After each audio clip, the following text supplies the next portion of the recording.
হয়, মই বৰ্তমান উপস্থিত আছোঁ কোকৰাঝাৰ জিলাৰ বামুণী গাঁৱত আৰু বামুণী গাঁৱত মই এঘৰত উপস্থিত আছোঁ যাৰ নাম খৰ্গেশ্বৰ বৰ্মন, এজন বিশেষভাৱে সক্ষম ব্যক্তি।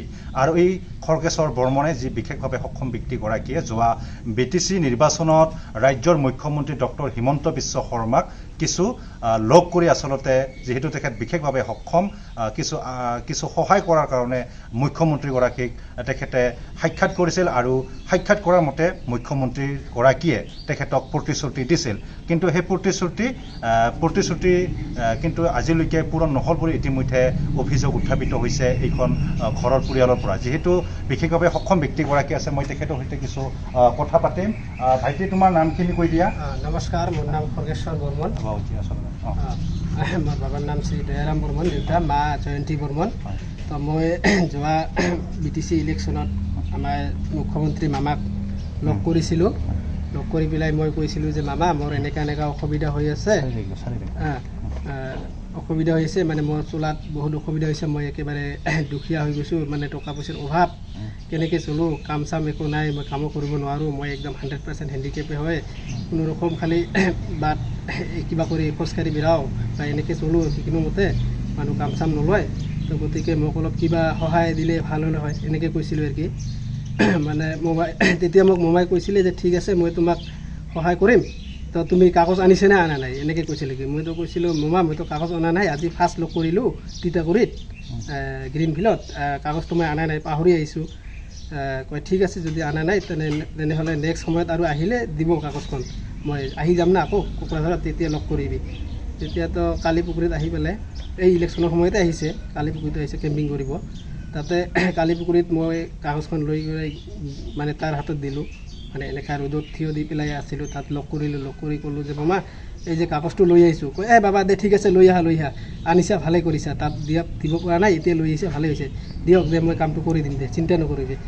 তাৰপিছত এনেকৈ কৈ পেলাই মই আহিলোঁ ইয়াৰ পৰা। আহি পেলাই কিছুদিন গ'ল, একো খবৰ চবৰ নাই।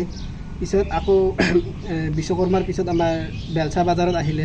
বেলচা বাজাৰত আহি পেলাই তাতেও লগ কৰিলোঁ যে মামা, এনেকুৱা মই কাগজটো দিলোঁ, কৈ একো যে সঁহাৰি নাপালোঁ, কিয়? কৈ হয়তো কিবা গণ্ডগোল হৈ আছিলে, মনত নাই নেকি, ৰতালে তেনেহ'লে আকৌ আনিছে যে দিয়ক দে, এইবাৰ মই পঠাই দিম, এনেকৈ ক'লে আৰু কি। পঠাই দিম কোৱাৰ পিছত ঠিক আছে, মই আশা আছিলোঁ যে দিব মামা, পঠাই দিয়া কথা কৈছে। মামা যেনেকৈ কথা কয় তেনেকৈ ৰাইজক কাম কৰে আৰু কৰিও আছে, সেইটো কাৰণে মামাক ভাল লাগে। ময়ে ভাবিছোঁ মোৰো কামটো তেনেকৈ কৰিব বোধহয়, মামাই যিটো মুখেদি কয় সেইটোৱেই কৰে। তো তেনেকৈ ভাবিছোঁ এনেকৈ কাম কৰিব মোৰো। পিছত এনেকুৱা হ'ল, মানে তৎক্ষণিত এটা মানে খবৰ আহিলে যে আমাৰ স্বৰ্গীয় শ্ৰী জুবিন দাই বোলে মৃত্যু আঁকোৱালি ল'লে। সেইটো আঁকোৱালি লোৱাৰ কাৰণে অলপ মিটিংটো স্থগিত কৰি পেলাই মানে তাত যাব লগা হ'ল। তাত গৈ পেলাই পিছত মোৰ ডকুমেণ্টছখিনিতো লৈ গৈছে, তাত ইয়াৰ মনত আছে না নাই, না ক'ৰবাত কিবা ৰাখি থৈছে, সেইটো মানে আজিলৈকে সঁহাৰি দিয়া নাই আৰু কি মোমাই। গতিকে কি আহ্বান জনাব? তো এইকাৰণে মই মামাক আহ্বান জনাওঁ যে মোক অতি শীঘ্ৰে মানে আমাৰ চেনেলৰ জৰিয়তে মোক অলপ আৰ্থিক সহায়খিনি যদি আগবঢ়াই মোক খুব ভাল লাগিব। আৰু লগতে মোক গোটেই অসমবাসী ৰাইজে যাতে মোক এইটো বিষয়ক লৈ মোক অলপ সহায় কৰে, আৰু অসমবাসী ৰাইজকো মই মোৰ কামনা থাকিল, মানে শ্ৰদ্ধা থাকিল। মুখ্যমন্ত্ৰীয়ে যদি আৰ্থিকভাৱে সহায় কৰে, সেই আৰ্থিকেৰে কি কৰিম বুলি ভাবিছে? যদি মোক আৰ্থিকভাৱে সহায় কৰে মোমাই, মই এখন দোকান দিয়াৰ ব্যৱস্থা কৰিম। দোকান দিয়াৰ ব্যৱস্থা কৰা ছাড়া মোৰ একো উপায় নাই। মই দোকানখন দি পেলাই মাক দেউতাকক তাত ৰাখি পেলাই মই কোনোৰকম চলিব পাৰিম আৰু কি। সেইটো কাৰণে মই কৈছোঁ আৰু কি মামাক।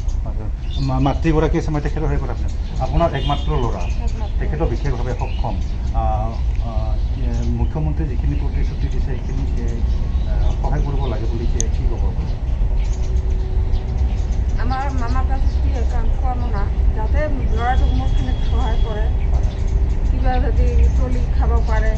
আমাৰ এটাই ল'ৰা, ছোৱালী তিনিটা, এটা বিয়ে দিছোঁ আৰু দুটা আছে, এটা ক্লাছ 10 পঢ়ি আছে, এটা মেট্ৰিক ৰিজাল্ট বেয়া কৰিছে। এতিয়া এই তাৰ কাৰণত মানে সহায় কৰিব খুজি আছোঁ, যাতে কিবা কৰি খাব পাওঁ বা একটা দোকান দিয়ে যাতে চলিব পাওঁ, এই জন্য আর কি মামার কাছে। আৰু কি বৰ্তমান BTCৰ চৰকাৰক কি আহ্বান জনাব? তো নমস্কাৰ, মই BTC চৰকাৰক নমস্কাৰ, হাগ্ৰামা মহিলাৰী ছাৰ। তো গতিকে এইটো সহায় অলপ মোক আপুনিও যদি অলপমান সহায় কৰে আপোনাৰ জৰিয়তে, মই বহুত সুখী হ'ম। মানে আপোনাৰ পৰা মই সহায় আজিলৈকে পোৱা নাই না, যদি আপুনি মোক সহায় কৰে ছাৰ, মই বহুত ভাল পাম ছাৰ। ধন্যবাদ।